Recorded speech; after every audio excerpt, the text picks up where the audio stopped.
O capacitor esférico, ele não tem muita utilidade assim, na indústria, mas ele apareceu, ele tem valor histórico, foram os primeiros que o Faraday utilizou, tá? Então, aqui, novamente, a mesma coisa. Ó. O cálculo do lei de Gauss, tá? Só que a área de superfície vocês já fizeram, é 4πr2, que dá a lei de Coulomb. Ó. Então, dá o campo de Coulomb aqui, ó, sem problema. Agora, o potencial é a integração disso, tá? Em módulo, né? Ó. Então, um dr sobre R2 dá uma integral banal 1 sobre R, tá? E calculando entre os limites, ó, dá essa diferença que pode, em geral, ser colocada assim, ó, a diferença sobre o produto, tá? Então, o capacitor esférico, né, tem essa forma, tá? Então, é AB em cima, B menos A embaixo. Aqui, normalmente, você vê o mesmo problema de sempre, ó. Se quiser fazer, ó, são duas esferas concêntricas, né? Cadê aqui o desenho dela? É o mesmo desenho desse aqui, só que esse aqui é cilíndrico e o outro é esférico, tá? Imagina que são duas esferas concêntricas, tá? Se quiser fazer, ele tem uma capacidade muito grande de armazenamento, o que você tem que fazer? Ó? Faz o B tender ao A, tá? De modo que essa diferença aqui ó, tende a zero, tá? O B se torna um pouquinho maior que o A, tá? Então, B menos A vai se tornar próximo de zero, tá? O inverso deles vai dar um valor grande, vai dar tendendo a infinito, tá? Então, você pode obter uma capacitância muito grande, fazendo dois capacitores de placas concêntricas esféricas, tá? E a diferença entre as placas ser frações de milímetros, tá? E dentro dela, vocês colocam óleo, tá? Agora, é sempre o mesmo problema, tá? Tem a ruptura de elétrica, sempre possível, tá? Agora, aqui tem uma curiosidade, ó, é que mostra que nós vivemos dentro de um capacitor, né? Uma coisa curiosa. Ó. Se você pensar que esse A aqui, ó, é a Terra onde a gente vive, o raio da Terra, e o B, por exemplo. O B seriam as nuvens, tá? E a ionosfera, tá? Regiões de altitude muito grande, ou seja, o B seria uma altitude, tá? E se você pegar essa altitude aqui, for no limite que você deixa a atmosfera da Terra, tá? Você sai da ionosfera, esse B aqui vai ser tipicamente da ordem de 400 quilômetros ou mais, um pouco mais de altitude, tá? Então, se você pegar o B, o A um raio da Terra, e o B como o limite da ionosfera, que é da ordem de uns 400 quilômetros de altitude, você vai ver que a gente está dentro desse capacitor, tá? Então, existe uma capacidade enorme de armazenamento de carga entre a esfera da Terra, né? A nossa superfície da Terra, e as camadas mais altas da ionosfera, tá? Lá longe, tá? Então, a capacitância disso é obtida fazendo o limite quando o B é infinito, tá? Então, esse valor aqui, ó, tá? Ó, esfera isolada. Esse, ó, se você fizer o B tendendo a infinito e redefinir aqui, ó, dividir em cima e embaixo por B, em cima fica A, aqui fica 1, aqui fica menos A sobre P, ó, tá? Ó. E fazer o B tendendo a infinito lá na ionosfera, esse termo desaparece, tá? Então, ó, aqui está o limite, ó. Esse valor seria o valor da capacitância da Terra em relação ao espaço vazio, lá no início do vácuo, né? No final da atmosfera, tá? E é o valor da capacidade de armazenamento de carga na atmosfera da Terra, tá? Tem esse valor aqui, tá? Que é um valor grande, tá? Eu não sei se ele calcula em algum lugar, tá? Tem algum lugar que se calcula isso, dá da ordem de 1 farad, né? Esse valor um valor monstruoso, tá? Então, a gente vive dentro desse capacitor aqui, né? A gente vive na superfície de um capacitor em que ele armazena, né? Uma quantidade de carga correspondente em torno de 1 farad. Mas, inclusive, alguns dos problemas aí, né? Tem um problema clássico que pergunta assim, ó, qual é o tamanho qual é o raio de um capacitor que teria uma capacidade de armazenamento correspondente a 1 farad? Aí, se você fizer as contas, o raio vai dar o raio da Terra, tá? Então, o capacitor de 1 farad é um capacitor formado pela superfície da Terra e o outro extremo, a outra placa, ó, vai estar no limite da ionosfera, tá? Então, esse valor aqui. Então, esfera isolada. Ok? Tem um exemplo aqui de calcula, por exemplo, quantas portadores de carga, né, uma placa de cobre, né, cede, né, quando você está carregando um capacitor. Tá? Então, depois vocês olhem esses detalhes. Tá? Eu vou olhar isso só no exercício. Tá? Mas aí ele faz um cálculo aqui, ó, de um valor, ó, da ordem de 10 a 13 elétrons. Né? Eles são movidos quando você produz, ó, nesse capacitor de placa de cobre, nesse capacitor aqui, ó, produz uma carga de 12 volts, né?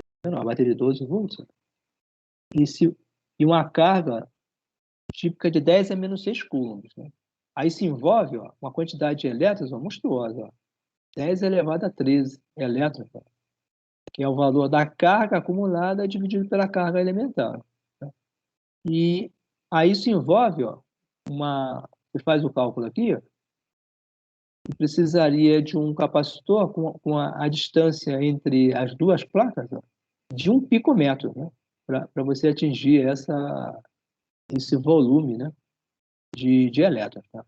Agora, esse tipo de capacitor aqui, de 1 picômetro, 10 a menos 12 metros, ele está aqui porque o livro já faz menção a novas tecnologias. Tá?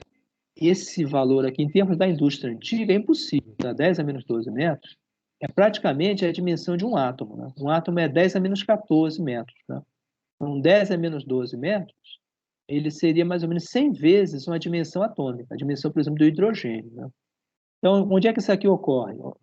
Ocorre nessas novas indústrias onde se está de microeletrônica, tá? E de nanoeletrônica. Tá? A microeletrônica lida com distâncias típicas de micrômetros, né? Ou seja, 10 a menos 6 metros. Toda a eletrônica que existe por enquanto. Tá? Essa eletrônica de chips, transistores e circuitos integrados, tá? Ela faz desenhos nos chips, né? E que tem trilhas, né? Que são dessa ordem, aliás, dessa ordem, não, de 10 a menos 6, tá? Micrômetros. Né? Ou melhor, 10 a menos 6 metros, 1 micrômetro.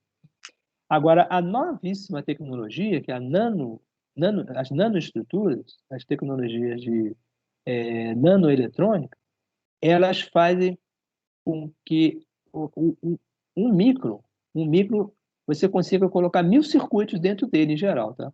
Então, cada circuito vai ter, na média, 10 a menos 9 metros. Tá? Então, que ainda é 1000 vezes isso aqui. Tá? Então, essa distância aqui é uma distância de nível atômico, né? Ela só tem sentido se você pensar em trilhas entre componentes que estão colocados dentro de um circuito integrado, tá? Como, por exemplo, o processador do computador, um desses Intel, né? Intel i5, i6, i7, etc. As trilhazinhas entre componentes dentro do chip são, na verdade, um pouco maiores do que isso, tá? Mas são dessas ordens e envolve, ó, números dessa ordem, tá?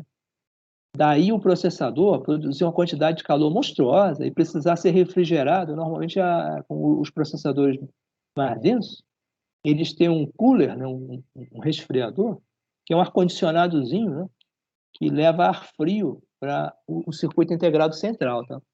Que ele produz uma quantidade de trabalho elétrico tão monstruosa que, inevitavelmente, uma parte disso produz calor. Tá? Uma boa parte produz calor. Tá? E o calor é tão violento que ele poderia produzir o derretimento total do circuito integrado, tá? Do chip. Tá? Então, ele tem um sistema de refrigeração muito sofisticado. Tá? Normalmente são tubos de cobre, né? Que tem um fluido dentro que circula e tem um ventilador. Tá? E ele força esse fluido aí lá em cima da CPU, do chip de processador, né? E pega o calor todo, né, e traz para fora. Tá? Então, mas essa distância aqui, em termos concretos, é uma distância quase inatingível. Tá? Agora aqui, ó, só para concluir essa parte hoje, para a gente concluir praticamente o capítulo, existe aqui, talvez, não sei se vocês chegaram a ver isso no ensino médio, vocês viram com resistores. Tá? Existem leis, ó, de associação de capacitores em série e paralelo. Tá? Então, aqui, ó, existe essas leis que a gente vai ver aqui. Os capacitores em paralelo, eles têm essa propriedade, ó, e quando vocês colocarem, ó, vários capacitores, deixa eu ver se o circuito legal. Ó, os capacitores, quando eles estão em paralelos, o que eles têm aqui de comum? Ó? Eles são, ó, se vocês olharem o desenho elétrico, ó, esses pontos aqui são os pontos onde eles são colocados numa barra, tá? Aqui no caso do circuito elétrico, quando tem uma linha, tá? Normalmente em circuitos, nos desenhos se coloca um ponto preto aqui, que significa um ponto de solda, tá? Esses pontos pretinhos, aqui não precisa, tá? Mas onde tem uma interseção de duas linhas, tá? Para ficar bem enfático que é uma conexão elétrica, você coloca uma bolinha preta, tá? Aqui ele não colocou porque eu acho que não é um desenho assim exatamente técnico, né? Mas tem uma bolinha preta que significa a solda, a conexão, tá? Então, os capacitores em paralelo, o que eles têm? Ó? Eles têm em comum isso. Ó. Todos os terminais, por exemplo, positivos, ó, são conectados, né? E todos os terminais negativos também são conectados, tá? Então, isso daí é o nome paralelo, tá? Ó, todas as linhas capacitor são colocadas de forma que eles têm um terminal comum entre eles, superior, e um terminal comum inferior, tá? E tudo isso aqui é conectado, ó, paralelamente também à bateria, tá? Ó, então, vocês vejam, ó, o mais da bateria é colocado em toda uma linha de capacitores terminal superior, tá? Em geral, os capacitores não têm polaridade, tá? Os que não forem eletrolíticos, tá? Os capacitores de cerâmica, papel, poliéster, eles podem ser ligados, ó. Eles não têm problema de dielétrico também, porque os dielétricos são altamente resistentes, tá? Só os eletrolíticos têm esse problema. Então, eles podem ser ligados de qualquer jeito, tá? Em qualquer terminal, tá? Mas, então, você seleciona um dos terminais, ó, coloca todos em comum, e o outro que sobrar, mesma coisa, tá? Então, esse arranjo é chamado paralelo, tá? O que eles têm em comum, ó, é que a diferença de potencial é a mesma para todos, ó. Esse V aqui é a diferença da bateria, tá? É mais V, ó, mais para menos, ó. É a mesma aqui, ó, é a mesma aqui e a mesma aqui. E se vocês observarem a lei de distribuição de energia, você vai ver que a energia, ó, cedida pela bateria, ela vai ter que estar, ó, distribuída nos três objetos, tá? Então, se você tem um certo energia potencial na bateria, ela vai ser dividida em três partes, ó. Parte 1, parte 2, parte 3, tá? Então, existe uma lei chamada Lei das Malhas, né? Mais tarde vai ser enunciada dessa forma, diz o seguinte: a voltagem cedida pela fonte de energia tem que ser igual, no circuito paralelo, é a mesma para todos os elementos do circuito paralelo, tá? Agora, o que vai diferenciar aqui? Ó? As correntes elétricas, tá? Corrente a gente vai definir como? É a quantidade de carga que circula por uma conexão elétrica, né? Por unidade de tempo, tá? Então, é delta Q dividido por delta T. Então, isso se chama de corrente elétrica medida em ampere, tá? Então, daqui para frente, a gente sempre vai usar isso. Então, a corrente elétrica, ela depende de quanto de carga passa um certo fio por segundo, tá? Agora, a corrente, nesse caso aqui, vai ter uma outra lei chamada lei dos nós. A corrente, ela sai aqui com o valor inteiro e depois ela vai distribuir. Ó. Uma parte vem para cá, né? Pode chamar de I1, outra parte vem para o ramo do meio, I2, outra parte vem para o ramo da esquerda, I3.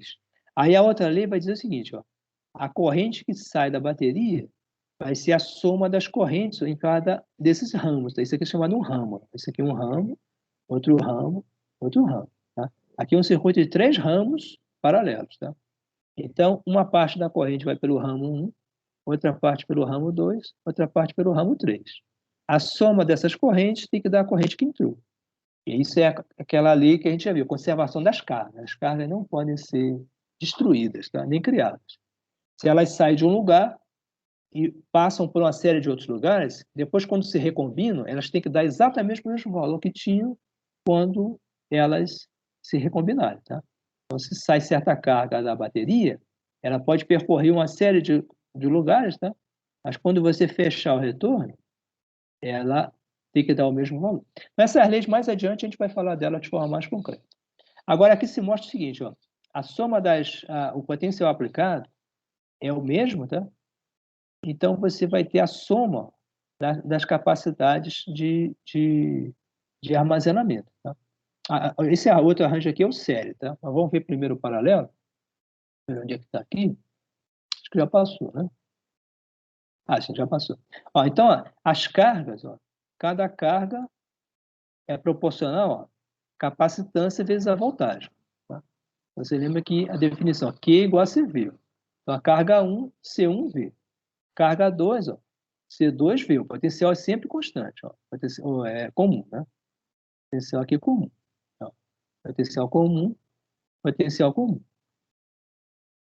Agora, a quantidade de carga liberada pela bateria tem de ser a soma das cargas em cada um desses capacitores. Tá? Então, a carga liberada pela bateria, que a carga se conserva, né? É a soma das cargas acumuladas em cada um dos capacitores. Somando os três, e substituindo essa expressão, tá? Se eu obtenho, colocando o potencial em comum, C1 mais C2 mais C3. Então, isso aqui a gente vai chamar de capacitor equivalente. Então, significa o que significa o capacitor equivalente?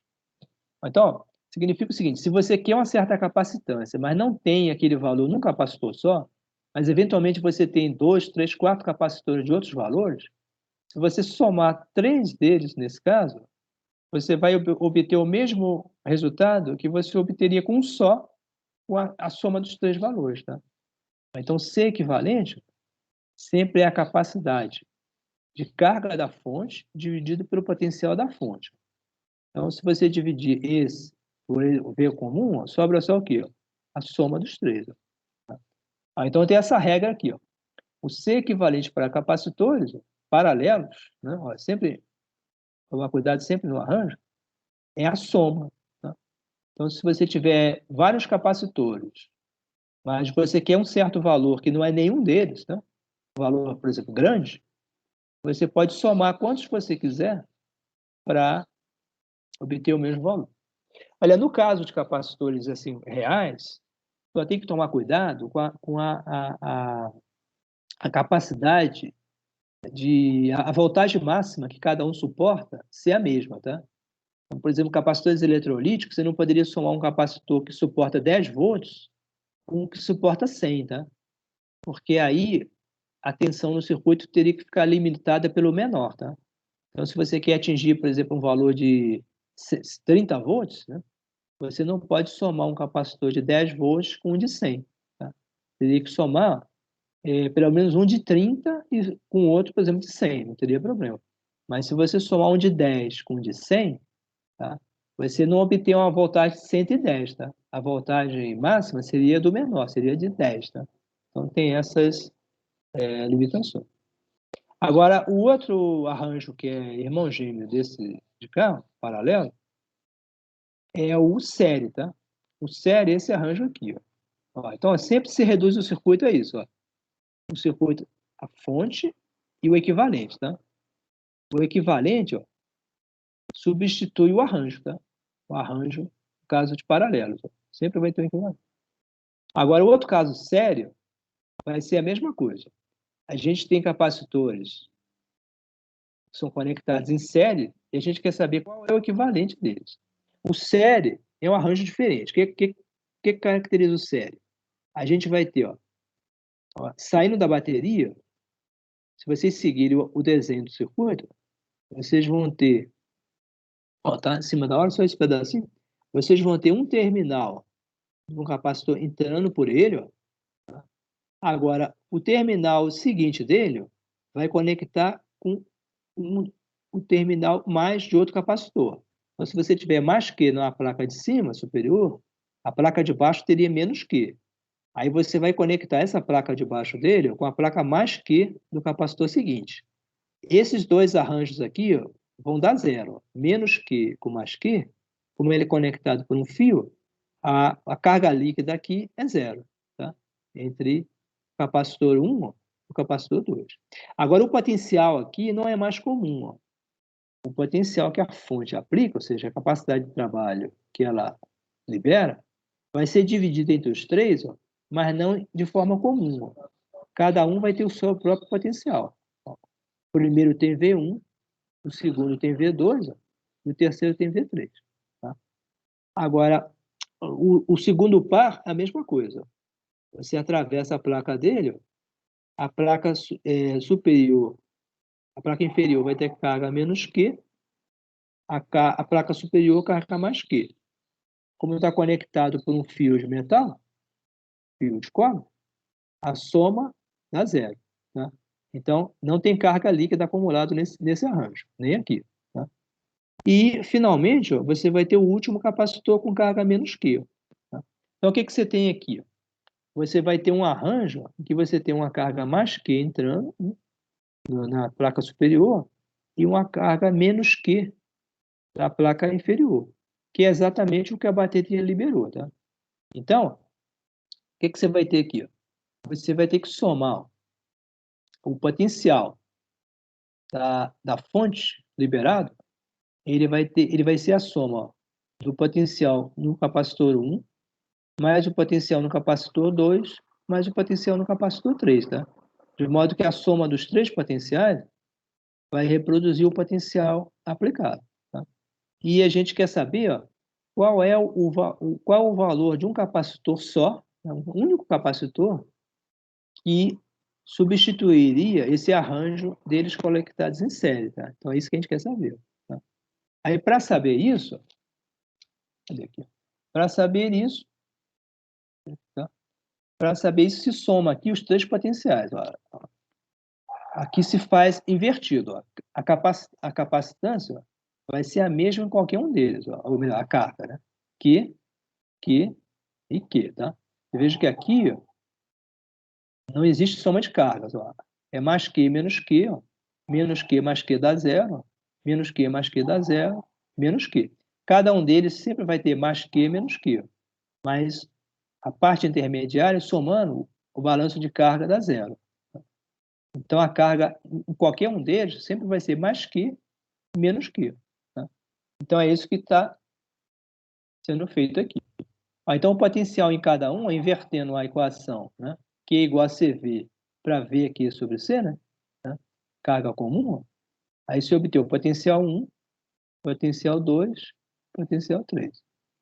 E essa lei que vai ser conhecida como a lei das malhas, diz que a energia que a fonte cede, que no caso seria QV, né? Ela vai ser distribuída nos três elementos do ramo. É um ramo só, né? Então, a energia da fonte, ó, vai ficar uma parte no capacitor 1, uma parte no capacitor 2, uma parte no capacitor 3. Tá? Isso é proporcional, então, ó, dividido pela carga da fonte, a soma dos potenciais. Ó. Então, ó, a energia cedida vai ser energia no capacitor 1, mais energia no capacitor 2, mais energia no capacitor 3. Tá? Na verdade, dividido pela carga aqui. Né? Então, aí, se vocês multiplicarem por Q, daria energia. Tá? Então, colocando aqui, substituindo, colocando o Q em evidência, vai ficar com esse inverso aqui, ó, inverso, ó, dos valores. Ó. E esse negócio aqui, ó, por definição, vai ser igual ao quê? Vai ser o capacitor equivalente. Ó. Capacitor equivalente seria um valor tal ó, que se a carga da fonte ó, fosse dividido pela potencial da fonte, ó, daria o mesmo efeito dessa soma de capacitores aqui. Ó. Se dividir Q sobre V, esse parênteses aqui vai ficar do outro lado, vai ficar assim. Ó, tá? Então, vai ficar o inverso, é chamado o inverso da soma do inverso. Ó. Então, 1 sobre C equivalente, a regra é essa aqui. Ó. O inverso, né? O inverso do equivalente ó, é a soma dos inversos de cada componente. Tá? Ou, se quiser, seria o inverso da soma dos inversos. Tá? A lei normalmente se enuncia na eletricidade dessa forma. Então, significa a seguinte coisa. Se vocês tiverem vários capacitores de valores diversos, e vocês quiserem obter um né, que não é nenhum desses três, mas seja menor do que o menor deles, vocês podem colocar eles em série. Tá? E colocando eles em série, o valor resultante ó, sempre vai ser menor do que o menor deles. Tá? Então, o menor deles é sempre quem determina o valor do conjunto. Tá? Você veja, quanto menor for aqui, ó, maior vai ser esse termo, né? E ele vai pesar mais aqui no inverso, tá? Vai dar o valor mais baixo possível, tá? Então, no caso de capacitores em série, vale essa lei, ó. Se tiver N capacitores em série, você vai ter 1 sobre C equivalente, é o inverso dele, ó, é a soma dos inversos. O caso típico, por exemplo, é de 2 capacitores, que é parecido com aquela regra que talvez vocês conheçam para resistor. Se vocês tiverem só 2 capacitores, aí não tem o 3, 1 sobre C equivalente seria aqui, ó, seria só 1 sobre C1 mais 1 sobre C2, ó, sem esse. Tá? Se vocês fizerem o MMC, e vai dar, embaixo dá C1, C2, tá? E aqui vai ficar C1 mais C2, ó. Passando C1, C2 embaixo, que é o produto, para cima, ficaria C equivalente, seria C1, C2 em cima, e embaixo C1 mais C2. Tá? Então, no caso dos capacitores, a regra é mais simples. Teria em cima o produto e embaixo a soma. Tá? Então é isso. Olha, esses exemplos aqui, eu recomendo vocês darem uma espiada, depois a gente só vai ver isso, né, nos exercícios. Tá? Aí tem uma série de exemplozinhos para vocês somarem. Ó. Por exemplo, botar 2 em paralelos com série. Tá? Então, primeiro você aplica a regra do paralelo, tá? Aí obtém um C12. Depois que você fizer a regra do paralelo, C12, aí você faz o sério do C12 com C3, tá? Aí vai dar, ó, um valor que ele chamou aqui de 1, 2, 3, tá? Então, aí você obtém, ó. Aqui tem outras... aqui tem outros exemplos. Então, esses exemplos de capacitores, todos são assim... Não tem nada assim de muito assim, fundamental em termos de física e eletricidade, mas eles servem para vocês treinarem o uso das regras. Né? Então, ó, o último detalhezinho, só para a gente fechar aqui. Um capacitor também pode carregar outro capacitor. Se ele já tiver com uma certa carga e vocês colocarem um outro paralelo, é isso aqui. Ó. Se esse tiver com a carga aqui é 0, o outro tiver descarregado, quando vocês fecharem a chave, vocês podem calcular quanto de carga vai sobrar num e no outro. Tá? Então, vocês vão ter um certo potencial, tá? Aí tem que fazer essa conta aqui. Qual era o potencial com ele aberto? Quando vocês fecharem, vai ter um potencial comum agora, tá? Entre os dois. Tá? Aí vocês calculam o novo potencial e a carga em cada um. Tá? Então, depois vocês olhem aqui, ó, no equilíbrio, os potenciais são iguais. Ó. E a capacitância, o equilíbrio de potenciais, ó, vai implicar essa razão. Tá? Se você souber uma delas e souber as capacitâncias, você pode saber a capacitância do outro. Tá? Conservação de cargas, né? Vai sempre ocorrer, né? A carga total é redistribuída, mas nunca desaparece. Tá? E depois substitui, né, na segunda equação, tá? E para obter aqui, ó, Q1 sobre C1, ó, e resolve para Q1. Então, aí acha Q1 e acha Q2, tá? Então, vocês podem fazer.